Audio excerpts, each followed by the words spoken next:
നമസ്കാരം. മലയാളി വാർത്ത ഇൻസൈഡിലേക്ക് സ്വാഗതം ശ്രീ ഫക്രുദ്ദീൻ അലി. ചില നിർണായക നിമിഷങ്ങളിലൂടെ ലോകം കടന്നുപോകുന്നു. മധ്യേഷ്യ ഒരു പൂർണ്ണ സമാധാനത്തിലേക്ക് നീങ്ങുന്നുവെന്നാണ് ട്രംപ് ഏറ്റവും ഒടുവിൽ പറയുന്നത്. നമ്മൾ കേട്ടത് ഒരു ദിവസം മുൻപ് അമേരിക്കൻ പ്രസിഡന്റ് ഡൊണാൾഡ് ട്രംപിൻ്റെ ഒരു അന്ത്യശാസനമാണ്. നിങ്ങൾക്ക് മുന്നിലുള്ളത് വാഷിങ്ടൺ സമയം ഞായറാഴ്ച വൈകുന്നേരം 6 മണി. അതിനു മുൻപ് ഒന്നുകിൽ കീഴടങ്ങുക, ഞങ്ങൾ മുന്നോട്ട് വച്ചിരിക്കുന്ന സമാധാന പദ്ധതി പൂർണ്ണമായി അംഗീകരിച്ച് ബന്ദികളെ വിട്ടയക്കുക, അല്ലെങ്കിൽ ഒരു നരകത്തിന് വേണ്ടി കാത്തിരിക്കുക. പക്ഷെ പിന്നീട് ഹമാസ് ട്രംപ് മുന്നോട്ട് വെച്ച ആ സമാധാന പദ്ധതി അംഗീകരിച്ചു എന്ന വാർത്ത നമ്മൾ കേൾക്കുന്നു.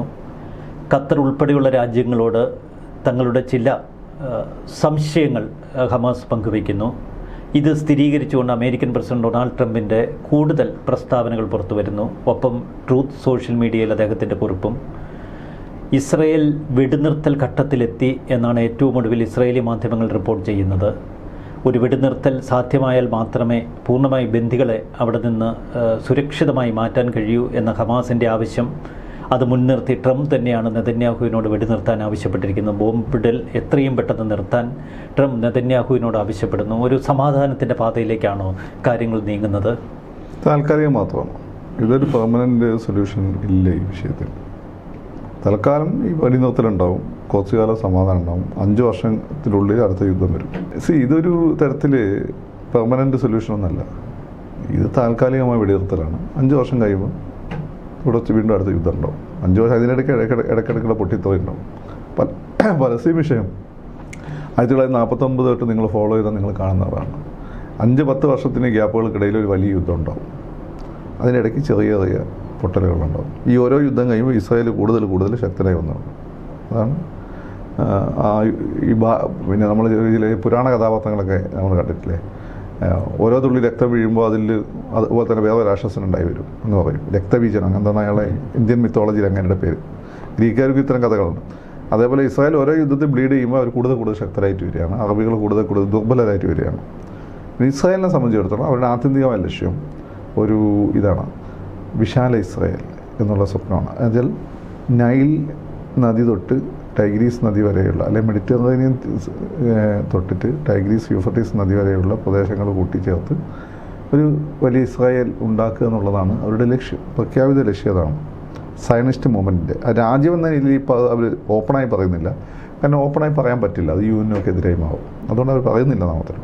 അങ്ങനെ വരുമ്പോൾ സ്വാഭാവികം നാളെ സൗദി അറേബ്യയുടെ ഒരു ഭാഗം, ഈജിപ്തിൻ്റെ ഒരു ഭാഗം, ടുണീഷ്യയുടെ ഭാഗം, സിറിയയുടെ വലിയൊരു ഭാഗം, ലെബനൻ്റെ ഒരു ഭാഗമൊക്കെ അവർ പിടിച്ചെടുക്കാൻ ശ്രമിക്കും. സ്വാഭാവികമായിട്ട് അത് വലിയ യുദ്ധത്തിലേക്ക് പോകും. പക്ഷെ അവിടെയൊക്കെ ഉയരുന്ന ചില സംശയങ്ങളിൽ ഒന്ന്, ജൂതന്മാരുടെ സാന്നിധ്യം ആ പ്രദേശങ്ങളിൽ വളരെ കുറവാണ്. മറുവശത്ത് ഹമാസ് 2023 ഒക്ടോബർ 7 ഇസ്രായേലിനെ കടന്നാക്രമിച്ചതിലൂടെയാണ് വീണ്ടും ഒരു യുദ്ധഘട്ടത്തിലെത്തിയത്. അപ്പോൾ ഇസ്രായേൽ യുദ്ധം കുതിക്കുന്നു എന്നതിലപ്പുറം ഇസ്രായേലിലേക്ക് യുദ്ധം എത്തുന്നു എന്നതല്ലേ വാസ്തവം? ഇസ്രായേൽ യുദ്ധം ആഗ്രഹിക്കുന്നില്ല, മറ്റുള്ളവർ യുദ്ധം ആഗ്രഹിക്കുന്നു എന്നുള്ളത് ഒരു നെഗറ്റീവ് മാത്രമാണ്. ഇസ്രായേൽ യുദ്ധത്തിലൂടെയാണ് ഇസ്രായേൽ വന്നിട്ടുള്ളത്. പക്ഷേ ഇസ്രായേൽ എപ്പോഴും എന്ത് ചെയ്യുമെന്ന് വെച്ചാൽ, ഇസ്രായേൽ ചില സിനിമകളിലൊക്കെ ഇന്നസെൻ്റ് ചെയ്ത വില്ലന്മാരെ പോലെയാണ്, വളരെ സോഫ്റ്റായി ചെയ്യുക. ജോർജ് സാറിനെ പോലെയാണ്. ജോർജ് സാർ എന്താ ചെയ്യേണ്ടത്? നമ്മൾ പണ്ട് മാണിസാർ ചോദിക്കുന്നത്, മാണിസാറിന് ആരുകയാണ്. പക്ഷേ മാണിസാർ അങ്ങനെയല്ല, മാണിസാർ നല്ല മനുഷ്യനായിരുന്നു. മാണിസാർ എന്താ ചെയ്യേണ്ടതെന്ന് നോക്കിയില്ലേ? അതേപോലെ അപ്പോൾ മാണിസാറിൻ്റെ ആ ഒരു പോസിറ്റീവായിട്ടുള്ള ആറ്റിറ്റ്യൂഡ് ഹിറ്റ്ലറിൻ്റെ സ്വഭാവം ഉണ്ടെങ്കിൽ അങ്ങനെ ഉണ്ടാവും. ഇതാണ് ബേസിക്കലി സയനിസം. നമ്മളെ ഈ അറബികൾ അങ്ങനെയല്ല, മണ്ടന്മാരാണ്. അറബികൾ അത് വേണ്ട ഇത് വേണ്ട എന്നൊക്കെ പറഞ്ഞിട്ട് യുദ്ധത്തിന് പോയി. ഇവരതല്ല, ശരി മതി. അവർക്ക് ആദ്യം ഇവരെ അവിടുന്ന് ഓടിച്ചു വിടുന്ന ആരാണ്? അന്ന് ഇസ്ലാം ഉണ്ടായിട്ട് പോലും ഇല്ല, അന്ന് ക്രിസ്ത്യാനിറ്റി പോലും ഉണ്ടായിട്ടില്ല, റോമക്കാരാണ്. അതിൻ്റെ മുമ്പ് നബുക്കദ്നേസറാണ്. നബുക്കദ്നേസർ വെച്ചാൽ പിന്നെ ബാബിലോണിയ രാജാവാണ്, അടിമകളായി കൊണ്ടുവന്നു. പിന്നെ രക്ഷപ്പെടുത്തിയത് സെർസസ് എന്ന് പറഞ്ഞ ഇന്ത്യയൊക്കെ ആക്രമിച്ച് കീഴടക്കിയിട്ടുള്ള ഇറാനിയൻ രാജാവുണ്ടായി, സെർസസ്. കാരണം സ്വയം ഒരു ദൈവമായി കരുതിയ ആളാണ്, ആൾ ദൈവമായിരുന്നു. മൂപ്പരാണ് രക്ഷപ്പെടുത്തിയത്. അത് കഴിഞ്ഞിട്ടാണ് പിന്നെ ഈ റോമക്കാർ ഓടിച്ചു വിടുന്നത്. ഈ റോമക്കാർ ഓടിച്ചു വിട്ടിട്ട് പിന്നെ അവരുടെ ഒരു ലൈഫ് എന്ന് വെച്ചാൽ റോമുമായിട്ടുള്ള നിരന്തരമായി, റോമിലെ തീവ്രവാദികളായിരുന്നു ഇവർ. പിന്നെ ജീസസ് ക്രൈസ്റ്റിൻ്റെ ആ കൂട്ടത്തിൽ വന്ന് ജീസസ് ക്രൈസ്റ്റ് അദ്ദേഹത്തിന് ഇവർ സ്ഥാപിക്കപ്പെട്ട ക്രിസ്ത്യാനിറ്റി റോമിൻ്റെ ഔദ്യോഗിക മതമായി മാറിയോട് കൂടിയിട്ട് ജീസസിനെ കുറിച്ച് തറച്ചവരാരാ? ലവന്മാരെ നന്ന് അവന്മാരെ വേട്ടയാടുകയും ചെയ്തു. അങ്ങനെ ഒരു വല്ലാത്ത ചരിത്രത്തിൽ ഇവിടെ ഒന്നും മുസ്ലിങ്ങൾ വരുന്നില്ല. മുസ്ലിങ്ങൾ ഇവരായിട്ടുള്ള ഫൈറ്റ് വിടാല്ല, അറബികളുമായിട്ട് ഫൈറ്റ് വരുന്ന എപ്പോഴാണ്? അറബികളായിട്ട് ഫൈറ്റ് വരുന്നത് ഇസ്ലാമിൻ്റെ ആദ്യ ഘട്ടങ്ങളിൽ മദീനയിൽ കുറച്ച് ആളുകളുണ്ടായിരുന്നു. ഇവർ രണ്ടുപേരും കച്ചവടക്കാരാണ്. ഈ കച്ചവടക്കാർ തമ്മിൽ ഫൈറ്റ് ഉണ്ടായിരുന്നു. അത് കഴിഞ്ഞിട്ട് ഇവരെ ലോകത്തെ ഏറ്റവും നന്നായി ട്രീറ്റ് ചെയ്തത് ഒന്ന് കേരളത്തിലാണ്. ജൂയിഷ് കോപ്പർ പ്ലേറ്റ് കേട്ടിട്ടുണ്ടാവുമല്ലോ, സിറിയൻ കോപ്പർ പ്ലേറ്റ്. സിറിയൻ ക്രിസ്ത്യാനികളും ജൂതന്മാർക്കും മുസ്ലിങ്ങൾക്കും ഹിന്ദു കമ്മ്യൂണിറ്റിയുടെ നായരുടെ തുല്യമായ പദവി ഇവിടെ ഉണ്ടായിരുന്നു. മലബാറിലെ മുസ്ലിങ്ങൾക്ക്, സൗത്തിലോട്ട് ക്രിസ്ത്യാനിക്കും വരും. അപ്പം അത് കഴിഞ്ഞിട്ട് ഇവരെ ഏറ്റവും നന്നായി ട്രീറ്റ് ചെയ്തത് മുസ്ലിം അറബികളാണ്. സ്പെയിൻ ഉമൈദ് ഖാലിഫേറ്റ് ഭരിച്ച സമയത്ത് 8-ാം നൂറ്റാണ്ടൊക്കെ, ആ സമയത്താണ് ഇവരുടെ രണ്ടാം സുവർണ കാലഘട്ടം എന്ന് പറയുന്നത്. ഈ തുർക്കിയിലെ ഖലീഫേൻ്റെ അണ്ടറിൽ ഏറ്റവും കൂടുതൽ പരിരക്ഷ കിട്ടിയവരാണ്. അവർ നല്ല കച്ചവടക്കാരാണ്, ലോകത്തെ കണക്ട് ചെയ്തിരുന്ന ആളുകളാണ്. ഈ നോക്കിയ ഫോൺ പോലെയാണ് കണക്റ്റിംഗ് ദ വേൾഡ്. അപ്പോൾ അവർക്ക് നല്ല പരിരക്ഷ കിട്ടിയത്. അപ്പോൾ അന്നൊക്കെ യൂറോപ്പിലാണ് ഇവരെ വേട്ടയാടിക്കൊണ്ടിരുന്നത്, മനസ്സിലായില്ലേ? പക്ഷേ ഇവരെന്ത് ചെയ്തു? 1-ാം ലോക മഹായുദ്ധത്തിൻ്റെ സമയത്ത് തുർക്കിയിലെ സുൽത്താനെ പോയി കണ്ടു. തുർക്കി സുൽത്താനോട് വന്നു, നിങ്ങളെ നമ്മൾ യുദ്ധത്തിൽ ഏൽപ്പിച്ചില്ല, പകരം ഞങ്ങൾക്ക് അറേബ്യ തരണം. അറേബ്യ എന്നല്ല, ഞങ്ങൾക്ക് അവിടെ ഇസ്രായേൽ രാജ്യം ചെറിയ സ്പേസ് പറഞ്ഞ് ഞങ്ങൾ തരണം. അപ്പോൾ തുർക്കിയുടെ സുൽത്താൻ എന്താ തോന്നുന്നത്, അങ്ങനെയാണ് അന്ന് അറേബ്യ ഭരിക്കുന്നത്. ഇവർ 2 വംശജനാണ്, ടർക്കിഷ് വംശജനും അറേബ്യൻ വംശജനും. തുർക്കി സുൽത്താൻ പറഞ്ഞു, എൻ്റെ അറബ് സഹോദരങ്ങളെ ഞാൻ ഒറ്റ കൊടുക്കില്ല. ഇവർ നേരെ ബ്രിട്ടനിൽ പോയി പാർലമെൻറ്റിലെ ആളുകളെ കണ്ടു. അവരോട് ഒന്ന് യുദ്ധം ചെയ്യിപ്പിച്ചു തരാം, പൈസ ഉണ്ട്. അതെ, ഇവർ ഈ 2000 വർഷത്തെ കഷ്ടത്തിനിടയിൽ ഇവർ ബിസിനസ് ഇവർ ഇൻഡാക്റ്റ് ആയിട്ട് നിലനിർത്തിയിട്ടുണ്ട്. ലോകത്തെ കണക്ട് ചെയ്തവരാണ്, ആധുനികത ഉണ്ടാക്കിയവരാണ്. ക്രിസ്തു മതത്തിലേക്ക് പലിശ മേടിക്കുക എന്നുള്ള സാധനം കൊണ്ടുവന്നവരാണ്. അതെ, ജോൺ കാൽവിനാണ് പ്രൊട്ടസ്റ്റന്റ്. ഈ പൈസ സിറിയൻ ക്രിസ്ത്യാനികളൊന്നും പൈസ മേടിക്കില്ലായിരുന്നു. ഇത് കത്തോലിക്ക സഭയിൽപ്പെട്ട ആളുകൾ പലിശ മേടിക്കാൻ പാടില്ലായിരുന്നു. പിന്നെ ഇവരാണിത് കൊണ്ടുവന്നത്, പ്രൊട്ടസ്റ്റന്റുകാരാണ് കൊണ്ടുവന്നത്. പിന്നെ ഇപ്പം മുസ്ലിങ്ങളാണ് തീരെ മേടിക്കാൻ പറ്റാത്തത്. പക്ഷേ ബാലരാമപുരത്തെ മുസ്ലിങ്ങൾ പലിശ മേടിക്കുന്നതാണ് കേട്ടത്. അതേപോലെ ക്രിസ്ത്യാനിറ്റിയും ചിലർ മേടിക്കുന്നുണ്ട്. പക്ഷേ കത്തോലിക്ക സഭയിൽ ബേസിക്കലി പലിശക്കെതിരാണ്. ഈ നിയമങ്ങളുണ്ടല്ലോ, 10 കൽപ്പനകളാണല്ലോ ഇതിൻ്റെ എല്ലാത്തിൻ്റെയും ബേസ്. അത് പലിശ നികൃഷ്ടമാണ്. ജൂതന്മാർ ഈ പ്രശ്നത്തിൽ അവസാനം പരിഹാരം കണ്ടെന്ന് വെച്ചാൽ, നീ നിൻ്റെ സഹോദരനോട് പലിശ മേടിക്കരുത് എന്നേ പറഞ്ഞിട്ടുള്ളൂ എന്ന് പറഞ്ഞുകൊണ്ടാണ് അവർ രക്ഷപ്പെട്ടത്. അപ്പം ഞാൻ പറഞ്ഞതെന്ന് വെച്ചാൽ, അങ്ങനെ രണ്ടാമത് ഇവർ ഏറ്റവും നന്നായി പരിഗണിച്ച മുസ്ലിംസാണ്. അപ്പം ഇംഗ്ലണ്ടിലെ രാജാവ് ഇത് ആക്സെപ്റ്റ് ചെയ്തു. അവർ യുദ്ധത്തിനൊന്ന് പിന്നോട്ട് അടിച്ചിരിക്കുകയായിരുന്നു. ഇവർ പൈസ എല്ലാ ഇവരുടെ ഇൻ്റലിജൻസ് നെറ്റ്വർക്ക് അന്നേ വളരെ ശക്തമാണ്. കാരണം കൊച്ചിയിലും ഉണ്ട്, കോഴിക്കോട്ടുമുണ്ട്, നെയ്റോബിയിലും ഉണ്ട്, വാഷിങ്ടണിലുണ്ട്, ലണ്ടനിലും എല്ലാവരും ഉണ്ട്. ഇവർ യുദ്ധം ജയിച്ചപ്പോൾ അങ്ങനെ ബഫർ ഡിക്ലറേഷൻ വരുന്നത്. ഇസ്രായേൽ എന്നുള്ള രാജ്യം ഒരു വാഗ്ദാനം ചെയ്യപ്പെടുന്നു. അന്നോട്ടാണ് സയനിസത്തിനുള്ള അട്രോസിറ്റീസ് അവിടെ ഉണ്ടാകുന്നത്. അപ്പം ഇവരെ സംബന്ധിച്ച് അന്നേ അവരുടെ ലക്ഷ്യം അവിടെ ആ മണ്ണിലേക്ക് തിരിച്ചു പോകുന്നുണ്ടാവും. അത് മുസ്ലിങ്ങൾ അവരെ സപ്പോർട്ട് ചെയ്തു, ഹിന്ദുക്കൾ സപ്പോർട്ട് ചെയ്തൊന്നും അവർക്ക് പ്രശ്നമില്ല. സത്യത്തിൽ അവർ മുസ്ലിങ്ങളോട് ഇങ്ങനെ പെരുമാറേണ്ട ആവശ്യമില്ല. അപ്പോൾ നിങ്ങൾ ഹിന്ദുക്കളോട് അങ്ങനെ പെരുമാറുന്നില്ലല്ലോ. ഹിന്ദുക്കൾ അവരായിട്ട് ഈ ഫൈറ്റ് ഇല്ലല്ലോ. ഹിന്ദുക്കൾ ഇവിടെ കിടക്കുന്നു, അവരവിടെ കിടക്കുന്നു. മാത്രമല്ല, നാളെ നമ്മുടെ ഇയാളുണ്ടല്ലോ സാമുവൽ ഹണ്ടിങ്ടൺ, അങ്ങനെ ക്ലാഷ് ഓഫ് ദ സിവിലൈസേഷൻ, ഇനി ഉണ്ടാകുന്ന യുദ്ധങ്ങൾ മതങ്ങളുടെ പേരിലായിരിക്കുന്നു. അങ്ങനെ അവസാന സ്റ്റേജിൽ പറയുന്ന യുദ്ധം എന്താ പറയുമോ, ഇന്ത്യയും ഇസ്രായേലുമായിട്ടാണ്. കാരണം വെച്ചാൽ ഓരോ ശത്രുക്കളായി ഫിനിഷ് ചെയ്യപ്പെടുമല്ലോ. അവസാനം വെച്ചാൽ ഏറ്റവും ശക്തമായിട്ടുള്ള 2 റിലിജനാണ് ഹിന്ദു മതവും ജൂയിഷ് കമ്മ്യൂണിറ്റി. അപ്പോൾ അവർ മുമ്പ് ഫൈറ്റ് ഉണ്ടാവുമെന്നാണ് അങ്ങനെ പറയുന്നത്. അന്നപ്പം ഇതായിരിക്കും. അപ്പോൾ ബേസിക്കലി ഇത് കച്ചവടമാണ്. നിങ്ങളുടെ താല്പര്യങ്ങൾ മാത്രമാണ് നയിക്കുന്നത്. അപ്പോൾ അങ്ങനെ വരുമ്പോൾ ഈ യുദ്ധം കണ്ടിന്യൂ ചെയ്യുക എന്നുള്ളത് ഇസ്രായേൽ ശക്തമായിരിക്കുന്ന സമയത്തോടെ ഇസ്രായേലിൻ്റെ ആവശ്യമാണ്. ഇനി ഇസ്രായേലേ ശക്തമാവുള്ളൂ. നിങ്ങൾ ലോക ചരിത്രത്തെ നോക്കിക്കഴിഞ്ഞാൽ ആദ്യത്തെ 1-ാം നൂറ്റാണ്ട്, ആദ്യത്തെ AD 500 വരെയുള്ള കാലഘട്ടം പാഗൻ റിലിജിയൻസ്, ഹിന്ദു മതം പോലെയുള്ള മതത്തിൻ്റെ കാലഘട്ടമായിരുന്നു. അവിടുന്ന് ഒരു 500 വർഷം ക്രിസ്തു മതത്തിൻ്റെ കാലഘട്ടമായിരുന്നു. അവിടുന്ന് പിന്നെ ഒരു 500 വർഷം ഇസ്ലാമിൻ്റെ കാലഘട്ടമായിരുന്നു. ഇപ്പം പ്രൊട്ടസ്റ്റന്റുകളുടെ കാലഘട്ടമാണ്. പക്ഷേ പ്രൊട്ടസ്റ്റന്റുകളെന്ന് ബേസിക്കലി അവരുടെ ബ്രെയിൻ ജൂതന്മാരുടേതാണ്. അല്ല, നമ്മൾ ചരിത്രത്തിലൂടെ കടന്നു വരുമ്പോൾ ഇതിനൊരു വലിയ വ്യതിയാനം വരുന്നത് 1949-ലാണല്ലോ. അന്ന് അറബ് രാജ്യങ്ങൾ ഒത്തുചേർന്ന് ഇസ്രായേലിനെ ആക്രമിക്കുന്നു. പക്ഷേ ആ യുദ്ധത്തിൽ ഇസ്രായേൽ ജയിക്കുന്നു. വീണ്ടും 1967 അതിനുശേഷം യോം കിപ്പൂർ യുദ്ധത്തിൽ, ആർദിന യുദ്ധത്തിലും യോം കിപ്പൂർ യുദ്ധത്തിലുമൊക്കെ യുദ്ധം തുടങ്ങി വെക്കുന്നത് അറബ് രാജ്യങ്ങളാണ്. പക്ഷെ അത് ഫിനിഷ് ചെയ്യുന്നത് ഇസ്രായേൽ. അതെങ്ങനെ സംഭവം എന്നറിയോ? നിങ്ങൾ ഈ ജോർജ് സാറിനെ പോലെ അവിടെ ഇരിക്കും, ഞാൻ ഇപ്പുറത്ത് ഈ പറയുന്ന ഒരു സാധാരണ മണ്ടനായിട്ടിരിക്കും. എൻ്റെ കയ്യിൽ എനിക്ക് മസിലൊക്കെ ഉണ്ടാവും, നിങ്ങളുടെ കയ്യിൽ പക്ഷേ നല്ല ടൂൾസ് ഉണ്ടാവും. ഞാൻ ഈ മസിലാണെങ്കിൽ നിങ്ങളെ തോൽപ്പിക്കാമെന്ന് ഞാൻ വിചാരിക്കും. പക്ഷേ നിങ്ങൾക്കത് നിങ്ങളുടെ കയ്യിൽ മെഷീൻ ഗണ്ണുണ്ട്, അത് നിങ്ങൾ ഒളിപ്പിച്ച് വെച്ചിരിക്കുകയാണ്. രണ്ടാമത്തെ കാര്യം, നിങ്ങളെ സപ്പോർട്ട് ചെയ്യാൻ വലിയ ലോകത്തെ ഏറ്റവും മഹത്തായ വലിയ ശക്തികളുണ്ട്. നിങ്ങളിതൊന്നും പുറത്ത് കാണിക്കരുത്, നിങ്ങൾ ചിരിച്ചുകൊണ്ടിരിക്കും. ഞാൻ നേരെ കത്തിക്കൊണ്ട് അങ്ങോട്ട് വരും. നിങ്ങൾ പ്രിയദർശൻ്റെ സിനിമേനെ മറ്റേ പാകിസ്ഥാനി കൊണ്ടുപോയിരുന്ന പോലെ ഒറ്റ വെടിയായിരിക്കും. അല്ല, അത് ഈ 1949 തുടങ്ങി 2023 തിരിച്ചറിയാൻ അറബ് രാജ്യങ്ങൾക്കും ഹമാസിനും കഴിയുന്നില്ലയോ? അല്ല, അതാണ് ഇവന്മാർ ബേസിക്കലി മണ്ടന്മാർ. ഇവന്മാർ ആദ്യ ഘട്ടത്തിൽ തിരിച്ചറിഞ്ഞില്ല ഇതെന്താ ഈ സംഭവം ഉണ്ടാവില്ലായിരുന്നു. എന്നാൽ ജൂതന്മാരിങ്ങനെ ഹോംലെസ് ആയിട്ട് അലിഞ്ഞു തിരിഞ്ഞ സമയത്ത്, അവർ ഈ പ്രോസിക്യൂഷനൊക്കെ വിധേയമായ സമയത്ത് അവർക്ക് ഹോംലാൻഡ് വേണമെന്നുള്ള ആവശ്യം പൊതുവേ ഉണ്ടായിരുന്നു. അത് കമ്മ്യൂണിസ്റ്റ് റഷ്യയൊക്കെ സപ്പോർട്ട് ചെയ്തതാണ്. അന്ന് ആദ്യം പറഞ്ഞിരിക്കുന്നത് ഒന്ന് ആഫ്രിക്കയിൽ, വേറൊന്ന് പറഞ്ഞാൽ അല്ലെങ്കിൽ അർജൻറ്റീനയിൽ കൊടുക്കാം. അന്ന് ഇസ്രായേൽ ഇവർക്ക് ഒരു രാജ്യം വേണമെന്നുള്ളൂ. കാരണം ഇവരിങ്ങനെ അലിഞ്ഞിരുന്ന ജനവിഭാഗമാണ്. ആഫ്രിക്കയിൽ ഇഷ്ടംപോലെ സ്ഥലമുണ്ട്, അർജൻറ്റീന സ്ഥലമുണ്ട്. അങ്ങനെ നിൽക്കുമ്പോഴാണ് ഈ ഒന്നാം ലോക മഹായുദ്ധം വരുമ്പോൾ ഇത് ഇവിടെ തന്നെ വേണം എന്ന് പറയുന്നത്. അന്ന് അറബികൾ എന്ന് വെച്ചാൽ അതുവരെ ലോകം ഭരിച്ച ആളുകളല്ലേ.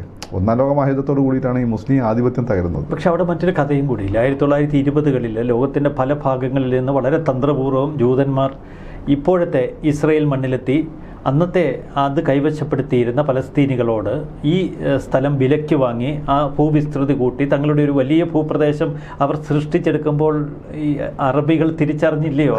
അറബികൾ മണ്ടന്മാർ. ഈ ജൂതന്മാർ അന്നെന്താ ഇന്ന് നിങ്ങൾ കാണുന്ന നമ്മൾ ബഹുമാനത്തോട് കാണുന്ന ജൂതന്മാരല്ല. അന്നത്തെ ജൂതന്മാരെന്ന് വെച്ചാൽ ഈ അറബികളെയൊക്കെ തന്നെ അവരെ ആശ്രയിച്ച് ചെയ്യുന്ന, അല്ലെങ്കിൽ ഹിന്ദുക്കളെ ആശ്രയിച്ച് ചെയ്യുന്ന, ക്രിസ്ത്യാനികളെ ഞാൻ പറയുന്നില്ല, ഈ പറയുന്ന ആളുകളെ പേടിച്ച് ചെയ്യുന്ന, യൂറോപ്യൻസിനെ പേടിച്ച് ചെയ്യുന്ന ഒരു വിഭാഗമാണ്. ഒരധസ്ഥിതനാണ്. ഇവരെ കാണാൻ പോലും പാടില്ലായിരുന്നു. മനസ്സിലായില്ലേ? ഇവർ പല സ്ഥലത്ത് ഇവരെ തിരിച്ചറിയാനുള്ള പ്രത്യേക ചിഹ്നങ്ങളൊക്കെ ധരിച്ചു പോകേണ്ടിയിരുന്നു. മാത്രമല്ല ഈ യൂറോപ്പിൽ ഹിറ്റ്ലറിൻ്റെ ഫാസിസം ശക്തി വായിച്ചതോടുകൂടി ഇത് കൂടുതലായി, പ്രോസിക്യൂഷൻ കൂടുതലായി. അപ്പോൾ ഇവരെ അറബികൾ കാര്യമായിട്ട്, അപ്പോൾ അറബികൾ അന്നത്തെ ഇതാണ് അമേരിക്കയ്ക്ക് തുല്യമാണ്. ലോകം ഭരിക്കുന്നത് ഇസ്ലാമാണ്. അപ്പം അമേരിക്കയ്ക്ക് തുല്യമാണ് ഇവർ. അപ്പോൾ അവരെന്തിനാണ് ഇവരെ പേടിക്കുന്നത് എന്ന് വിചാരിച്ച്. പക്ഷേ അടുത്ത ലോകം ഞങ്ങളുടേതായിക്കൊന്ന് കാൽക്കുലേറ്റ് ചെയ്ത് മൂവ് ചെയ്താണ് AD 1500 തൊട്ടിട്ട് ഇവരുടെ ഒരുക്കങ്ങൾ നടന്നത് ജൂതന്മാരുടെ. അതിൻ്റെ മിലിറ്റൻ്റ് വിഭാഗമാണ് സയനിസ്റ്റുകൾ പ്ലാൻ ചെയ്തിട്ടാണ്. ഇപ്പോൾ പൈസ ഉണ്ട്, അറബികളാണ്, ആ ഭൂമി നിങ്ങളെടുത്തോ, നല്ല പൈസ കൊടുത്തു. പക്ഷെ അവരിവിടെ വന്ന് കൃഷി ചെയ്ത് ഇവർക്ക് പുതിയ ടെക്നോളജി അറിയാമല്ലോ, പുതിയ ടെക്നോളജിയാണ് ഇപ്പോൾ ഈ മാറ്റങ്ങൾ കൊണ്ടുവരുന്നത്. അപ്പോൾ കൃഷി ചെയ്തിട്ട് വലിയ വരുമാനം ഉണ്ടാക്കുന്നതാണ് അറബികൾക്ക് പ്രശ്നമായി. അപ്പം എന്ത് ചെയ്യുന്നു എന്ന് വെച്ചാൽ, പിന്നെ ഒരാട് അങ്ങോട്ട് പോയി കഴിഞ്ഞാൽ ആടിനെ പിടിക്കാൻ പോകും, അതിൻ്റെ ഒരു സംഘർഷമുണ്ട്. അങ്ങനെ നിരന്തരം ചെറിയ ചെറിയ സംഘർഷങ്ങളുണ്ട്. ബ്രിട്ടീഷുകാർക്ക് തലവേദനയായിട്ട് പറയും.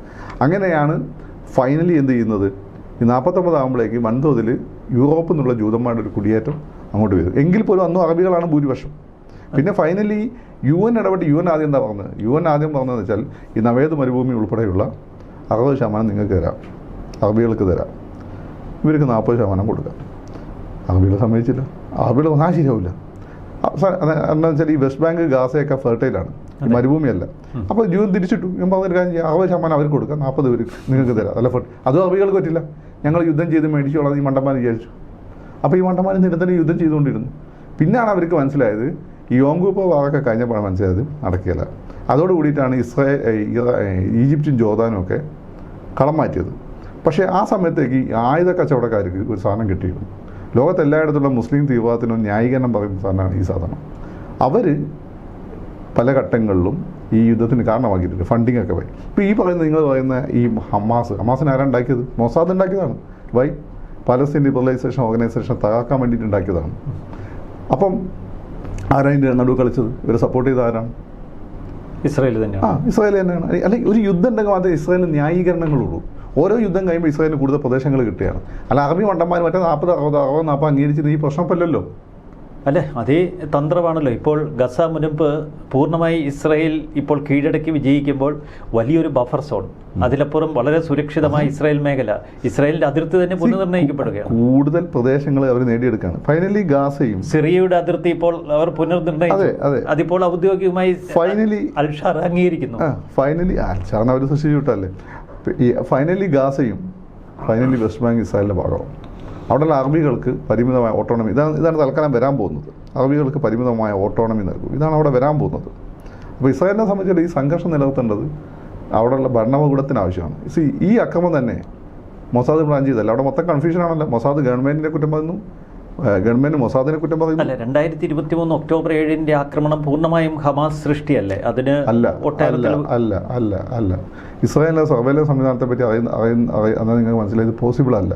ഇതെന്താ സംഭവിച്ചത് ആ സമയത്ത്? അപ്പോൾ എന്താണ് കാര്യം എന്ന് പറയുന്നത്? നിങ്ങൾ അന്നത്തെ ഇസ്രായേൽ യോം കിപ്പർ ദിനം ആണ് ആയിക്കോട്ടെ.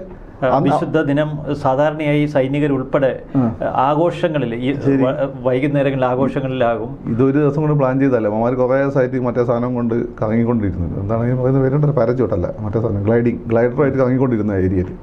ഇത് നെതന്യാഹുവിനെതിരെ അവിടെ ഫൈറ്റ് നടക്കുന്നു. അവിടെ ഇസ്രായേൽ അതിശക്തമായ റൂൾ ഓഫ് ലോ ഉള്ള ഒരു രാജ്യമാണ്. ലോകത്തെ ഏറ്റവും ശക്തമായ ജനാധിപത്യം ഏതാണെന്ന് നിങ്ങൾ ചോദിച്ചു ഞാൻ പറയും ഇന്ത്യയല്ല, അമേരിക്കയല്ല, അത് ഇസ്രായേലാണ്. അവിടെ ജനാധിപത്യം ഓൾമോസ്റ്റ് കൈൻഡ് ഓഫ് പെർഫെക്റ്റ് ഡെമോക്രസിയാണ്. അവിടെ ഇയാൾക്കെതിരെ ഒരുപാട് ആരോപണങ്ങൾ നിൽക്കുന്ന സമയമാണ്. മാത്രമല്ല അയാൾ തൊട്ട് മുമ്പായൊക്കെ ഭരണം നഷ്ടപ്പെട്ടതാണ്. പിന്നെയും ഭൂരിപക്ഷവും ഇല്ല, അവിടെ ഭൂരിപക്ഷം കിട്ടാനും പാടാണ്.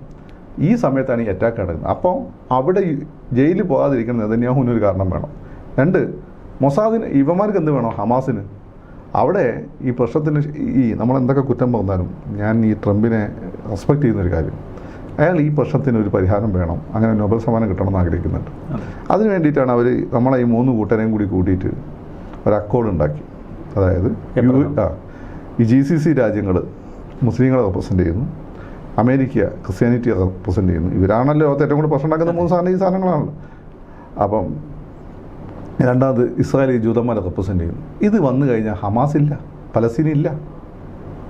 അപ്പോൾ എന്ത് ചെയ്യുക? ഹമാസിന് അവർ ശ്രദ്ധ വേണം, ലോകത്തിൻ്റെ ശ്രദ്ധ വീണ്ടും ഇതിലേക്ക് തിരിച്ചു വരണം. മാത്രമല്ല സൗദി അറേബ്യ ഇസ്രായേലിനോടൊന്ന് നിലപാട് മയപ്പെടുത്തി. ഇറാനാണെങ്കിൽ ഒരു സോഫ്റ്റ് നിലപാടിലെ പതുക്കെ വന്നുകൊണ്ടിരിക്കുകയായിരുന്നു. ഈ സമയത്താണ് ഇവിടെ വിജയിച്ചതാണ് ഹമാസിൻ്റെ ലീഡർഷിപ്പ്. എന്താണ് അവരുടെ ആവശ്യം?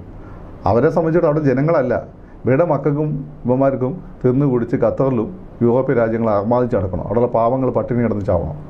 അപ്പോൾ ഇത് നടക്കില്ല. ഇവിടെ സമാധാനം വന്നു കഴിഞ്ഞാൽ താൽക്കാലികമായിട്ടെങ്കിലും സമാധാനം വരും. ഭാവിയിൽ യുദ്ധമൊക്കെ ഉണ്ടാവും. ഇസ്രായേലിൻ്റെ മറ്റേ സ്വപ്നമുണ്ട്, അവരുടെ വിശാല ഈജിപ്റ്റ് എന്നുള്ള ഇസ്രായേൽ എന്നുള്ള സ്വപ്നമുണ്ട്. പക്ഷേ താൽക്കാലികമായ സമാധാനം ഉണ്ടാകുമായിരുന്നു. അതില്ലാതാക്കി തരാം. അങ്ങനെ പറയുന്നത് പൂർണ്ണമായി ഉൾക്കൊള്ളുന്നു. പക്ഷേ അതിലപ്പുറം ലോകം സംശയിക്കുന്ന മറ്റ് ചില തെളിവുകൾ നമുക്ക് മുന്നിലുണ്ട്. ഒന്ന്, ഇറാൻ്റെ പരമോന്നത നേതാവ് ആയത്തുള്ള അലി ഖമനേയി പറഞ്ഞ ചില പ്രസ്താവനകൾ. അതിലൊന്ന്, ഇസ്രായേൽ എന്ന രാഷ്ട്രം ഈ ഭൂമുഖത്ത് നിന്ന് എന്നേക്കുമായി തുടച്ച് നീക്കപ്പെടേണ്ടതാണ്. അതിനുള്ള ഒരു ആത്യന്തിക ലക്ഷ്യത്തിലേക്കാണ് തൻ്റെ പോക്ക്, തൻ്റെ പോരാട്ടം. മറ്റൊന്ന്, ഇതേ ഇസ്രായേലിനെ ഈ ഒരു ലക്ഷ്യത്തിന് വേണ്ടി തകർക്കാനായി ഇറാൻ രൂപം കൊടുത്ത ധാരാളം മിലിഷ്യകൾ, നമ്മൾ ഹിസ്ബുള്ളയെ കുറിച്ച് പറഞ്ഞു, ഹമാസിനെ കുറിച്ച് പറയുന്നു, ഹൂതികളെ കുറിച്ച് പറയുന്നു. ഇവരുടെയൊക്കെ ആത്യന്തിക ശത്രു ഇസ്രായേലാണ്. ഇറാൻ തയ്യാറാക്കുന്ന ആണവ പോർമുന അത് ഇസ്രായേൽ മണ്ണിനെ ലക്ഷ്യമാക്കിയാണ് എന്ന് ഇറാൻ്റെ ഇതേ പരമോന്നത നേതാവ് പറയുന്നു. അപ്പോൾ ഒരു ശത്രു ഇസ്രായേലിന് മുന്നിൽ നമുക്ക് വ്യക്തമായി കാണാൻ കഴിയുന്നുണ്ട്. അതുകൊണ്ട് തന്നെ ഇസ്രായേൽ സ്വയരക്ഷയ്ക്ക് വേണ്ടിയിട്ട് തങ്ങൾക്കെതിരെ ശത്രുക്കൾ അണിനിരക്കുന്നത് ലോകത്തെ കൃത്യമായി ബോധ്യപ്പെടുത്തുകയും ചെയ്യുന്നില്ലേ? മനസ്സിലായില്ല. ഇറാൻ മനസ്സിലായി അവസാനത്തെ ചോദ്യത്തിൻ്റെ. അപ്പോൾ ഇസ്രായേലിനെ സംബന്ധിച്ച് ഇറാൻ എന്ന ശത്രുവിനെ ലോകത്തിന് മുന്നിൽ കൃത്യമായി ചൂണ്ടിക്കാട്ടാൻ കഴിയുന്നുണ്ട്. ഇറാൻ തൊടുത്തുവിട്ട ചുറ്റുമുള്ള ശത്രുക്കളെ, ഹമാസ്, ഹിസ്ബുള്ള, ഹൂതികൾ, ഇറാഖിലെ മിലിഷ്യകൾ, ഇവരെയൊക്കെ കൃത്യമായി ഇസ്രായേലിന് ചൂണ്ടിക്കാട്ടാൻ കഴിയുന്നുണ്ട്. തങ്ങളെ ആക്രമിച്ച് തങ്ങളെ കൊലപ്പെടുത്താൻ, തങ്ങളെ തകർക്കാൻ ചുറ്റും വട്ടമിട്ട് നിൽക്കുന്ന വലിയൊരു ശത്രു. ലോകത്തെ ഏത് പ്രധാനപ്പെട്ട രാജ്യത്തിന് നിങ്ങളുടെ ശത്രുക്കളുണ്ട്? പ്രധാനമായിട്ട് ഇന്ത്യ. നിങ്ങൾ പാകിസ്ഥാനിലെ സൈനിക തലവന്മാർ മൊത്തം പറഞ്ഞുകൊണ്ടിരിക്കുന്നത് എന്താണ്? നാളെ നമ്മൾ ഇൻഷാ അല്ലാ ഇന്ത്യ പിടിക്കും, ഇൻഷാ അല്ലാ ഇന്ത്യ പിടിക്കും. അയ്യാഴ്ച നമ്മളവിടെ കയറി അറ്റാക്ക് ചെയ്തുകൊണ്ടിരിക്കുകയാണോ? അറ്റാക്ക് ചെയ്താൽ നിൽക്കില്ല. ഇത് നിൽക്കില്ല. എന്തുകൊണ്ടാണ്? പാകിസ്ഥാൻ്റെ കയ്യിലും അനുഭവമുണ്ട്, നമ്മളെ കയ്യിൽ അനുഭവമുണ്ട്. ഇത് അറ്റോമിക് കാറ്റാസ്ട്രോഫിലേക്ക് പോകും. ഇവിടെ എന്താ പ്രശ്നം വെച്ചാൽ അൺഈക്വൽ പവറാണ്. ഇസ്രായേൽ ഇതേവരെയുള്ള, നിങ്ങൾ തന്നെ പറഞ്ഞു, ഇസ്രായേൽ ഇതേവരെയുള്ള യുദ്ധത്തെ എല്ലാം ഇസ്രായേൽ ജയിച്ചു. ഇസ്രായേൽ ശക്തിപ്പെട്ടുകൊണ്ടിരിക്കുക. അപ്പോൾ മറ്റവന്മാർ ദുർബലന്മാരാണ്. ദുർബലന്മാർ അവിടെ ഇവിടെ ഇരുന്നുകൊണ്ട് ഈ ഫേസ്ബുക്കിൽ ചലിക്കുന്ന പോലെ പലതും ചലിച്ചുകൊണ്ടിരിക്കും. ഇതിന് സീരിയസ് ആയിട്ടുള്ള ആളുകൾ അത് മൈൻഡ് ചെയ്യേയില്ല. ഇറാൻ കുറേ കാലമായിട്ട് ഈ കാര്യം പറയുന്നുണ്ട്. 2, ഇറാൻ്റെ അറ്റോമിക് ബോംബാണ് നിങ്ങളുടെ പ്രശ്നമെങ്കിൽ അമേരിക്കൻ ഉപയോഗിച്ച് ബോംബ് ചെയ്ത് തീർക്കാവുന്നേ ഉള്ളൂ. അല്ലെങ്കിൽ കഴിഞ്ഞ തവണ ഇസ്രായേൽ ചെയ്ത പോലെ ബോംബ് ചെയ്ത് തീർക്കാവുന്നേ ഉള്ളൂ. എന്താ ചെയ്യാത്തത്? പകരം എന്താ ചെയ്തുകൊണ്ടിരിക്കുന്നത്? ഈ അടുത്തുള്ള രാജ്യങ്ങളെ മൊത്തം പ്രശ്നം ഉണ്ടായിക്കൊണ്ടിരിക്കുന്നു. മാത്രമല്ല, ഒരു സമാധാനം വരുമെന്ന് തോന്നിക്കഴിഞ്ഞാൽ ഇവിടെ പെട്ടെന്ന് അറബികളുടെ ഭാഗത്ത് നിന്ന് പ്രകോപനം ഉണ്ടാവും. എങ്ങനെ ഉണ്ടാവുന്നത്? അപ്പോൾ ഇതൊരു നെക്സസ് ആണ്. ആ ഒരു പ്രശ്നം എങ്ങനെ നിലനിർത്തുന്ന നെക്സസിൻ്റെ ആവശ്യമാണ്. ഇസ്രായേലിനെ സംബന്ധിച്ചിടത്തോളം ഫൈനലി അവരുടെ ആ വിശാല ഇസ്രായേലിലേക്ക് പോകണം. അതിന് ഇപ്പോഴത്തെ അറബ് എന്നുള്ള ശത്രു വേണം. ഒരു ശത്രു ഉണ്ടെങ്കിൽ മാത്രമാണ് നിങ്ങൾക്ക് സ്വന്തം ജനതയെ കൺവിൻസ് ചെയ്യാൻ പറ്റുള്ളൂ. എന്തുകൊണ്ടാണ് നെതന്യാഹു ഇപ്പം പുറത്തിരിക്കുന്നത്? ഈ യുദ്ധം നടക്കുന്നുണ്ടല്ലേ? അതെ. അപ്പം എന്തുകൊണ്ടാണ് ഹമാസ് വിചാരിച്ചെന്തോ? ഇത് 2 കാര്യം ഇതിൻ്റെ ഇടയ്ക്ക് സംഭവിച്ചു. ഇവരെ മിസ്അണ്ടർസ്റ്റാൻഡിംഗ് എന്ന് വെച്ചാൽ ഇത്രയും കയറി ഹമാസ് അങ്ങ് അർമാദിക്കുമെന്ന് മൊസാദും അല്ലെങ്കിൽ നെതന്യാഹും വിചാരിച്ചില്ല. അവരവിടെ കയറി കാണിച്ച അട്രോസിറ്റീസ് മനുഷ്യനീതി നമുക്ക് നാണക്കേട് തോന്നുന്നതാണ്. രണ്ടാമത്തത്, ഈ രീതിയിൽ ഇസ്രായേൽ തിരിച്ചടിക്കുന്ന ഹമാസിനെ അവരുടെ കുഞ്ഞാണല്ലോ ഈ ഹമാസും, അവർ വിചാരിച്ചില്ല. ഇവിടെയാണ് ഇവർ രണ്ടുപേരുടെയും കാൽക്കുലേഷൻ പോയത്. കാരണം ഇസ്രായേലിനെ സംബന്ധിച്ചിടത്തോളം, മൊസാദിനെ സംബന്ധിച്ചിടത്തോളം, ഹമാസിനെ സംബന്ധിച്ചിടത്തോളം, ഹമാസ് അല്ല, മൊസാദ്, നെതന്യാഹു ഇസ്രായേലിനെ സംബന്ധിച്ചിടത്തോളം ഹമാസ് സ്പെൻഡ് ഫ്യൂവലാണ്. ഇനി അവർക്ക് ഹമാസിൻ്റെ ആവശ്യമില്ല. ഹമാസിന് അവർ ആവശ്യം എന്തിനായിരുന്നു? പലസ്തീൻ ലിബറലൈസേഷൻ ഓർഗനൈസേഷനെ താക്കാൻ വേണ്ടിയിട്ട്. അത് സെക്യുലർ ഓർഗനൈസേഷനായിരുന്നു. This is a militant organisation, this is a terrorist organisation, militant organisation and a communal organisation. They are part of Islamic brotherhood. അതിനെ താക്കാൻ, അപ്പോൾ ഇതിനെ വെച്ചുകൊണ്ട് അതിനെ താക്കേണ്ടിയിരുന്നു. അപ്പോൾ എന്ത് ചെയ്യും? PLOക്ക് കിട്ടിയ സപ്പോർട്ട് ഹമാസിന് കിട്ടുന്നു. ഞാൻ സപ്പോർട്ട് ചെയ്യുന്നു, ഞാൻ PLO സപ്പോർട്ട് ചെയ്തിട്ടുണ്ട്, ഞാൻ ഹമാസിനെ സപ്പോർട്ട് ചെയ്തിട്ടില്ലല്ലോ. ഞാൻ ഈ പ്രശ്നം നടന്ന സമയത്ത് മൊത്തം ഇസ്രായേലിൻ്റെ കൂടാണ്. ഏത് ഈ ഹമാസ് അക്രമം നടന്ന സമയത്ത്. എന്തുകൊണ്ടാണ്? ഹമാസിനെ നമുക്ക് അംഗീകരിക്കാൻ പറ്റില്ല. അതൊരു മതരാജ്യം സ്ഥാപിക്കാൻ വേണ്ടി നടക്കുന്ന ഒരു കൂട്ടം തീവ്രവാദികളാണ്. PLO അതുപോലെ ആയിരുന്നില്ല. PLOയിൽ ക്രിസ്ത്യാനികളുണ്ടായിരുന്നു, മുസ്ലിങ്ങളുണ്ടായിരുന്നു, PLO അനുഭാവമുള്ള ജൂതന്മാരുണ്ടായിരുന്നു. അപ്പോൾ അങ്ങിത് പറയുമ്പോൾ മറുവശത്ത് ഇതേ ഹമാസിനെ സഹായിക്കുന്ന ഹിസ്ബുള്ള, ഇതേ ഹമാസിനെ സഹായിക്കുന്ന ഹൂതികൾ, ഇതേ ഹമാസിന് ആയുധവും പണവും എത്തിക്കുന്ന ഇറാൻ, മധ്യസ്ഥ ശ്രമം നടത്തുമ്പോഴും ഹമാസിന് സാമ്പത്തിക സഹായം എത്തിക്കുന്ന ഖത്തർ, എല്ലാവർക്കും സാമ്പത്തിക സഹായം എത്തിക്കുന്ന അവർക്ക് മാത്രമല്ല, അവർ ഹമാസ് ലോകത്ത് ഭയങ്കര അത്രല്ല, ഖത്തർ ഭൂലോക തരികടയാണ്. അപ്പോൾ ഇത് നമുക്ക് മുന്നിൽ ജീവിക്കുന്ന തെളിവുകളല്ലേ? ആണ്. പക്ഷേ ഇതിനെ മറികടക്കാനുള്ള ശേഷിയുള്ള രാജ്യമാണ്. ഇതിനെല്ലാം വീങ്ങാൻ ശേഷിയുള്ള സപ്പോർട്ടുള്ള അമേരിക്ക. അമേരിക്ക തന്നെയാണ് ഇസ്രായേൽ, ഇസ്രായേൽ തന്നെയാണ് അമേരിക്ക. അമേരിക്കയുടെ വേറെ സ്റ്റേറ്റ് പോലെയാണ്. പിന്നെ രണ്ട്, അല്ലെങ്കിൽ ഇസ്രായേലിനെ അമേരിക്കനെ തന്നെ കൺട്രോൾ ചെയ്യുന്ന ഇസ്രായേലി പൊളിറ്റിക്സാണ്. അപ്പോൾ ഇത്രയും ശക്തമായ ഇസ്രായേലിനെ സംബന്ധിച്ച് ഇതൊരു വിഷയമേ അല്ല. ഇവരൊന്നും ഒരു വിഷയമേ അല്ല, ചീള് കേസാണ്, പീനട്ടാണ്. അതിനിങ്ങനെയുള്ള വലിയ യുദ്ധത്തിന് പോകേണ്ട ഒരു ആവശ്യമില്ല. അവർ കൺട്രോൾ ചെയ്യാൻ പറ്റുന്നതേ ഉള്ളൂ. പക്ഷേ 2 വർഷം യുദ്ധം ചെയ്തിട്ടും ഇനിയും അവശേഷിക്കുന്ന 48 ബന്ദികൾ, അതിൽ 20ഓളം ആളുകൾക്ക് ജീവനുണ്ട് എന്നിപ്പോഴും കരുതുന്നു. മറുവശത്ത് ഇപ്പോഴും ഗസ നഗരത്തിൽ പോലും 10,000-ഓളം ഹമാസ് പോരാളികളുണ്ടെന്ന് ഇസ്രായേൽ തന്നെ വ്യക്തമാക്കുന്നു. ഇപ്പോൾ 2 വർഷം തുടർച്ചയായി ഒരു നഗരം മുഴുവൻ, ഒരു പ്രദേശം മുഴുവൻ ബോംബിട്ട് തകർത്തിട്ടും ആളുകളെ നിഷ്ഠൂരമായി കൊന്നൊടുക്കിയിട്ടും ഹമാസിന് തീർക്കാൻ കഴിയുന്നില്ല. അല്ല, ഒരു പ്രസ്ഥാനത്തെ പൂർണ്ണമായി തീർക്കാൻ പറ്റില്ല. ആരാണ് ഇപ്പം എക്സലൈസ് നമ്മൾ ഫൈറ്റ് ചെയ്തു, പൂർണ്ണമായി തീർക്കാൻ പറ്റുമോ? അവിടെ ഇവിടെ അവരുണ്ട്. രണ്ട്, നിങ്ങളെ ഞാൻ തട്ടിക്കൊണ്ടുപോയിട്ട് ഈ നഗരത്തിൽ തന്നെ ഒരു സ്ഥലത്ത് ഒളിവിൽ താമസിപ്പിച്ചാൽ കണ്ടുപിടിക്കാത്ര എളുപ്പമൊന്നായിരിക്കില്ല. കാരണം അത്രയും പ്ലാൻ ചെയ്ത് ഞാൻ ചെയ്തു കഴിഞ്ഞാൽ അതൊക്കെ ചെയ്യാൻ പറ്റും. പക്ഷേ ഒരു ഫൈറ്റിന് പോകുന്ന സമയത്ത് ഗോലിയാത്തും ഡേവിഡും തമ്മിലുള്ള ഫൈറ്റ് ഉണ്ടല്ലോ, ഡേവിഡ് ബുദ്ധി ഉപയോഗിച്ച് മർമ്മത്തിന്, ഇതിൽ ശരിക്കും ഗോലിയാത്താണ്, അത്ര ഡേവിഡ് എല്ലാം അപ്പുറത്ത് നിൽക്കുന്നത്. അതാണ് അതിൻ്റെ പ്രശ്നം. ഇപ്പോഴത്തെ ഇസ്രായേലാണ് ഗോലിയാത്ത്. കാരണം ഇസ്രായേൽ പ്ലസ് അമേരിക്കയാണ്. നിങ്ങൾ ഇസ്രായേൽ എന്ന് പറയുമ്പോൾ ഇസ്രായേലിനെ മാത്രമേ കാണണ്ട, ഇസ്രായേൽ പ്ലസ് അമേരിക്കയാണ്. ഇനി അത്യാവശ്യ ഘട്ടത്തിൽ ഫ്രാൻസും സഹായിക്കും, ബ്രിട്ടനും സഹായിക്കും. മറ്റേത് വളരെ ദുർബലമായിട്ടുള്ള കുറച്ച് ആളുകളാണ്, അവർ കൺട്രോൾ ചെയ്യാൻ പറ്റുന്നേ ഉള്ളൂ. പക്ഷേ എന്തുകൊണ്ട് ഈ യുദ്ധം നീണ്ടുപോകുന്നതെന്ന് വെച്ചാൽ യുദ്ധം പലർക്കും ആവശ്യമാണ്. ഹമാസിനും ആവശ്യമാണ്, നെതന്യാഹുവിന് യുദ്ധം ആവശ്യമാണ്. പക്ഷെ നമ്മൾ വളരെ തന്ത്രപരമായൊരു പ്ലോട്ട് ക്രിയേറ്റ് ചെയ്തു എന്ന് വേണ്ട ഈ സാഹചര്യം നോക്കുമ്പോൾ, ഒന്ന്, UN ജനറൽ അസംബ്ലിയിൽ സംസാരിക്കാനായി നെതന്യാഹു ന്യൂയോർക്കിലെത്തുന്നതിന് തൊട്ട് തലേ ദിവസം 12 രാജ്യങ്ങൾ പെട്ടെന്ന് ഇസ്രായേലിനെതിരെ ഉപരോധവും പലസ്തീൻ രാഷ്ട്ര പ്രഖ്യാപനവുമായി രംഗത്ത് വരുന്നു. അതും ഇസ്രായേലിനോട് തോളോട് തോൾ ചേർത്ത സഖ്യരാജ്യങ്ങളായ ഫ്രാൻസ്, ബ്രിട്ടൻ, ഓസ്ട്രേലിയ, കാനഡ തുടങ്ങിയ രാജ്യങ്ങൾ. മറുവശത്ത് ട്രംപ് വളരെ കൗശലപൂർവ്വം സംസാരിക്കുന്നു. പിന്നീട് അറബ് രാജ്യങ്ങളെ കയ്യിലെടുക്കുന്ന ട്രംപിൻ്റെ തന്ത്രം, ഒടുവിൽ 20 വ്യവസ്ഥകളുമായി ഒരു സമാധാന പദ്ധതി ട്രംപ് പ്രഖ്യാപിക്കുന്നതിന് മിനിറ്റുകൾക്കകം അറബ് രാജ്യങ്ങൾ അതിനെ കൈയടിച്ച് സ്വീകരിക്കുന്നു. അപ്പോൾ കൃത്യമായി തയ്യാറാക്കപ്പെട്ട ഒരു പ്ലോട്ടിലേക്ക് ഇസ്രായേലിന് വേണ്ടി അമേരിക്ക കരുക്കൾ നീക്കി. അതിൽ ഹമാസും ഒപ്പം അറബ് രാജ്യങ്ങളും വീഴുകയും ചെയ്തില്ലേ? അതിപ്പോൾ തിരുവനന്തപുരം രാഷ്ട്രീയം നന്നായിട്ട് അറിയുന്നത് നിങ്ങൾക്കറിയാമല്ലോ. ഈ കാണുന്ന മൊത്തം നാടകവും ഇവർ ഓൾറെഡി ഒക്കെ പ്ലാൻ ചെയ്തിട്ടാണ് കാര്യങ്ങൾ ചെയ്യുന്നത്. അതുപോലെ തന്നെയാണ് അത്.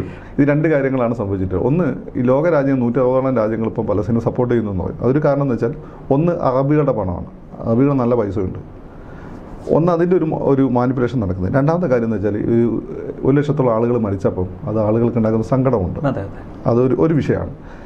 പിന്നെ ഇസ്രായേലിനെ സംബന്ധിച്ചിടത്തോളം ഇത് ആദ്യം എല്ലാം അമേരിക്കയായിട്ട് പ്ലാൻ ചെയ്തിട്ടാണ് ഓരോന്നും ഓപ്പറേറ്റ് ചെയ്യുന്നത്. ഇപ്പോൾ ആ യുദ്ധത്തിൻ്റെ ആ ഘട്ടം കഴിഞ്ഞിരിക്കുന്നു. ഇപ്പോൾ നെതന്യാഹുവിൻ്റെ കാര്യം എന്താവുമെന്ന് നമ്മൾ ഇനിയിപ്പോൾ നോക്കേണ്ടതുണ്ട്. അവിടെ ഇലക്ഷൻ ജയിക്കുകയോ ഇത് കഴിഞ്ഞാൽ അടുത്ത് അറസ്റ്റ് ചെയ്യപ്പെടുന്നുള്ളൂ. പക്ഷേ തൽക്കാലം അവരുടെ ടാർഗറ്റ് ഒക്കെയാണ്. ഒരു ബഫർ സോൺ ഉണ്ടാക്കുന്നു, അവിടെ ഭയങ്കര നാശം വരുത്തുന്നു, ഖത്തറിൽ വരെ പോയിട്ട് വിമാന നേതാക്കന്മാരെ ഫിനിഷ് ചെയ്യുന്നു. അപ്പോൾ ഇപ്പോഴത്തെ താൽക്കാലിക ഇപ്പോൾ ഇസ്രായേൽ ഒരു ദിവസം കൊണ്ടല്ലല്ലോ ഉണ്ടാക്കുക, അത് ഘട്ടങ്ങളായിട്ടാണ്. ഇപ്പോഴുള്ള ആവശ്യം കഴിഞ്ഞ് ഇനി കുറച്ച് വിശ്രമിക്കുന്നതാണ്. പട്ടാളക്കാർക്കും മതിയാവും നിരന്തരം യുദ്ധം ചെയ്യുമ്പോൾ. ഇപ്പം പഴയ പോലെ നിരന്തര യുദ്ധങ്ങളില്ലല്ലോ, 1-2 ആഴ്ച യുദ്ധങ്ങളുള്ളൂ. ഇപ്പം 1 വർഷം യുദ്ധം എന്ന് പറയുമ്പോൾ പട്ടാളക്കാരും വലിയ വർഷമാണ്, അവർക്ക് അത് വിശ്രമം വേണം. അപ്പോൾ അതുകൊണ്ട് ആ രീതി 2 രീതിയിലുള്ള ഒരു തരത്തിലുള്ള ഒരുക്കങ്ങൾ നടന്നു. ഒന്ന്, അറബ് രാജ്യങ്ങൾ ഇവർക്ക് അനുകൂലമായി കൂടുതൽ സപ്പോർട്ട് ചെയ്യിക്കാൻ ശ്രമിച്ചു. രണ്ട്, ഓൾറെഡി അമേരിക്ക എടുക്കുന്ന നിലപാട് എന്തായിരിക്കണം ഓൾറെഡി പ്ലാൻ ചെയ്ത് വെച്ചിരുന്നു. അപ്പോൾ ആ രീതിയിലുള്ള കാര്യമാണ് പോകുന്നത്. പിന്നെ രണ്ട്, അറബ് രാജ്യങ്ങൾ ഈ രീതിയിൽ പൈസ വെക്കുന്നല്ലാതെ കണ്ണു അടച്ച ഹമാസിനെ അവർ സപ്പോർട്ട് ചെയ്യുന്നില്ല ഇനി. കാരണം അമേരിക്കനെ പിണക്കാൻ അവർ ആഗ്രഹിക്കുന്നില്ല. കാരണം അമേരിക്കനെ പിണക്കിയാൽ ഈ ഹമാസിന് സപ്പോർട്ട് ചെയ്യുന്ന ഇസ്ലാമിക മതകൂടി ഈ രാജ്യങ്ങളെല്ലാം ഉണ്ട്, സൗദി, ബഹ്റൈൻ, ഇവന്മാർ തെരുവ് കൈയടക്കും. പിന്നെ അവിടെ രാജവംശങ്ങൾ ഉണ്ടാവില്ല. അതിന് നല്ല ഈ രാജാക്കന്മാർ ഭരിക്കുന്നതാണ്. നമുക്കും നല്ലത് തന്നെയാണ്, രാജാക്കന്മാർക്ക് നല്ലതാണ്, ഇസ്രായേലും നല്ലതാണ്, അമേരിക്കയും നല്ലതാണ്. അപ്പോൾ ഇത് ക്യാസ് എന്ന് നമ്മളെ ക്യാറ്റ് ആൻഡ് മൗസ് ഗെയിം, നമ്മളെ ഉണ്ടല്ലോ ടോം ആൻഡ് ജെറി ഗെയിമാണ്, അതങ്ങനെ നടക്കും. അപ്പം അതിൽ അത്ഭുതപ്പെടാമെന്നില്ല. പിന്നെ രണ്ടാമത്തെ കാര്യം, ഇനി ഈ ലോകരാജ്യങ്ങളെല്ലാം സപ്പോർട്ട് ചെയ്താലും വീറ്റോ പവർ അമേരിക്കയ്ക്കുള്ള കാലത്തോളം UN സെക്യൂരിറ്റി കൗൺസിലിൽ അമേരിക്ക വീറ്റോ ചെയ്ത് കഴിഞ്ഞാൽ പലസ്തീൻ എന്ത് കൊടുക്കാൻ പറ്റില്ല, മെമ്പർഷിപ്പ് കൊടുക്കാൻ പറ്റില്ല. ഇനി ഈ രാജ്യങ്ങളൊന്നും വേണ്ട, അമേരിക്കയുടെ സപ്പോർട്ട് മാത്രം മതി മെമ്പർഷിപ്പ് കൊടുക്കാൻ പറ്റും. സോ ഫൈനലി അമേരിക്ക മാറ്റേഴ്സ് ആണ് അമേരിക്കയിലെ industrial military complex, that matters. മറുവശത്ത് നമ്മൾ കണ്ടു, ഖത്തറിലെ ദോഹയ്ക്ക് നേരെയുള്ള ഇസ്രായേൽ ആക്രമണത്തിന് തൊട്ടടുത്ത ദിവസം 60 അറബ് ഇസ്ലാമിക് രാജ്യങ്ങൾ ഖത്തറിലേക്ക് പാഞ്ഞു ചെല്ലുന്നു. അവരുടെ തലവന്മാർ പങ്കെടുക്കുന്ന വലിയ ഉച്ചകോടി. ലോകം സ്വാഭാവികമായി ഈ അറബ് രാജ്യങ്ങൾ പലസ്തീൻ രാഷ്ട്രവാദം ഉൾപ്പെടെ മുന്നോട്ട് വയ്ക്കുമെന്നും ഇസ്രായേലിനെതിരെ കടുത്ത ഉപരോധമടക്കമുള്ള നടപടികൾ പ്രഖ്യാപിക്കുമെന്നും കരുതി. പക്ഷേ അതും വെറുമൊരു ഒലപ്പടക്കം മാത്രമായി മാറിയില്ലേ? അല്ല, അവർക്ക് വേറെ എന്തോന്നും ചെയ്യാനാണ്, അവരുടെ ശക്തി അവർക്ക് അറിയാലോ. അവർ ഉപയോഗിക്കുന്ന പിന്നെ weapons America made in America, അതിലൊക്കെ കിരിസൂച്ച് വെച്ചിട്ടുണ്ട് അവർ. ഈ സാധനം ഒന്നും പൊങ്ങില്ല. ഇസ്രായേലിനെതിരെ അമേരിക്ക എല്ലാവർക്കും ഇല്ല.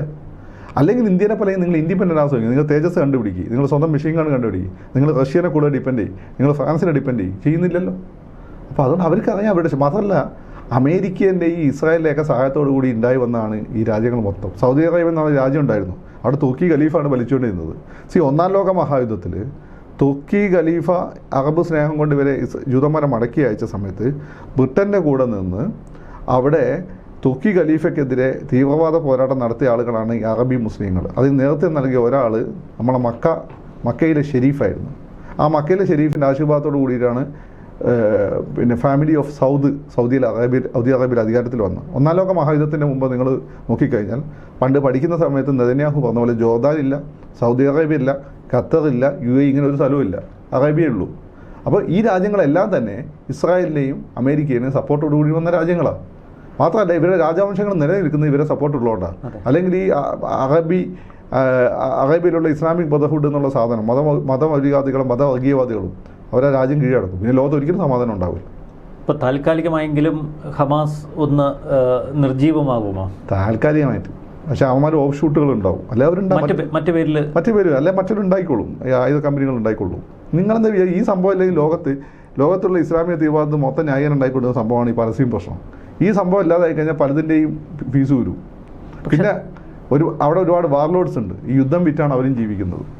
പക്ഷേ ഇറാഖിലെ അമേരിക്കൻ നീക്കങ്ങൾ, അന്നത്തെ യൂറോപ്യൻ സഖ്യ കക്ഷികളുടെ ഇടപെടലുകൾ, അതിനെ തുടർന്ന് ISIS, അൽ ഖ്വയ്ദ ഉൾപ്പെടെയുള്ള തീവ്രവാദ സംഘടനകളെ പൂർണ്ണമായി ഒന്ന് നിർജീവമാക്കാൻ അന്നത്തെ ശ്രമങ്ങൾ കൊണ്ട് അൽ ഖ്വയ്ദ അല്ല അഫ്ഗാനിസ്ഥാൻ ഭരിക്കുന്നത്.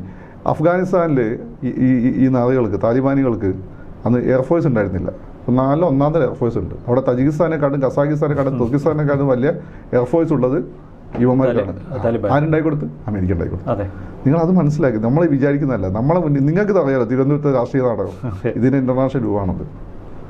ഇതിൻ്റെ ഒരു ആത്യന്തിക പരിണിത ഫലം ഈ വരും ദിവസങ്ങളിൽ ബന്ദികൾ മോചിപ്പിക്കപ്പെടും, പൂർണ്ണമായ ഒരു അമേരിക്കൻ നിയന്ത്രണത്തിലേക്ക് പലസ്തീൻ പ്രദേശം എന്ന് നമ്മൾ കരുതുന്ന ഗസ മുൻപ് കടക്കും എന്ന് കരുതുന്നുണ്ടോ? വരും ദിവസങ്ങളിൽ എല്ലാം ഭദ്രമായിരിക്കും. അല്ല, ബന്ദികൾ മോചിപ്പിക്കപ്പെട്ടേക്കാം. കാരണം ഇവന്മാർ ടാർഗറ്റ് ഈ ഖത്തറിൽ നടത്തിയ അക്രമം അവന്മാരെ പേടിപ്പിച്ചിട്ടുണ്ട്. അതുകൊണ്ട് സ്വന്തം നേതാക്കളുടെ അസ്ഥിയെ പിടിച്ചപ്പോഴാണ്. അപ്പോൾ അതുകൊണ്ട് മോചിപ്പിക്കപ്പെടാൻ സാധ്യതയുണ്ട്. കുറച്ചു കാലം അവിടെ സമാധാനം നിലനിൽക്കാൻ സാധ്യതയുണ്ട്. ഫൈനലി പക്ഷേ വെസ്റ്റ് ബാങ്കും ഗാസയും ഇസ്രായേലിൻ്റെ ഭാഗമാണ്. ചെറിയ ഓട്ടോണമിയുള്ള ഇസ്രായേലി പ്രദേശങ്ങളായി മാറും പൂർണ്ണമായും. വെസ്റ്റ് ബാങ്കിൻ്റെ കാര്യത്തിൽ വലിയ വെസ്റ്റ് ബാങ്ക് ഓൾറെഡി മാനസികമായി തയ്യാറെടുത്ത് കഴിഞ്ഞു. ഇവിടെ അവന്മാർ കത്തിക്കുന്നതുകൊണ്ടാണ്. ജനങ്ങൾക്ക് ഓൾറെഡി മടുത്തിട്ടുണ്ട് അവിടെ. ആ പാവങ്ങളല്ലേ ഒരു ഹോസ്പിറ്റൽ അടി കൊണ്ടുവച്ച് അവിടെ കേന്ദ്രങ്ങൾ ഉണ്ടാക്കും, സ്കൂളുകൾ ഉണ്ടാക്കും. ഈ ജൂതന്മാരുടെ ദൈവം ഈ ക്രിസ്ത്യാനികളുടെ ദൈവം പോലെ കരുണയെന്നുള്ള ആളൊന്നല്ല, മുസ്ലിങ്ങളുടെ ദൈവം പോലെയല്ല. അവർ പല്ലിന് പല്ല് കണ്ണിന് കണ്ണാണ്. അത് ജീസസിനെ പോലെ മറ്റേ കാരണം കാണിച്ചു കൊടുക്കാമെന്ന് പറഞ്ഞിട്ടൊന്നുമില്ല. അവന്മാരെ അറ്റാക്ക് ചെയ്യും. അവന്മാർക്ക് കുട്ടികൾ സ്ത്രീയൊന്നുമില്ല. പിന്നെ 2000 വർഷം അവന്മാർ പീഡിപ്പിക്കട്ടെ. അപ്പോൾ അധികാരം മൊത്തം അവന്മാർ എവിടെ വെച്ചത്? മുസ്ലിങ്ങളല്ലേ പീഡിപ്പിച്ചത് എങ്കിൽ പോലും ആ ദേഷ്യം മൊത്തം അവന്മാർ എവിടെയെങ്കിലൊക്കെ തീർന്നു. അപ്പോൾ അതുകൊണ്ട് ആരാണ് ഈ ഗാസയിലെ ജനങ്ങളെ ഈ ദുരിതത്തിലേക്ക് തള്ളിവിട്ടത്? ഹമാസ്. ആരാണ് ആ ജനതയുടെ ഒന്നാമത്തെ ശത്രു? ഹമാസ്. രണ്ടാമത് ഇസ്രായേൽ വരുന്നുണ്ട്. തീർച്ചയായിട്ടും വളരെ നന്ദി ശ്രീ ഫക്രുദ്ദീൻ അലി. നന്ദി, നമസ്കാരം.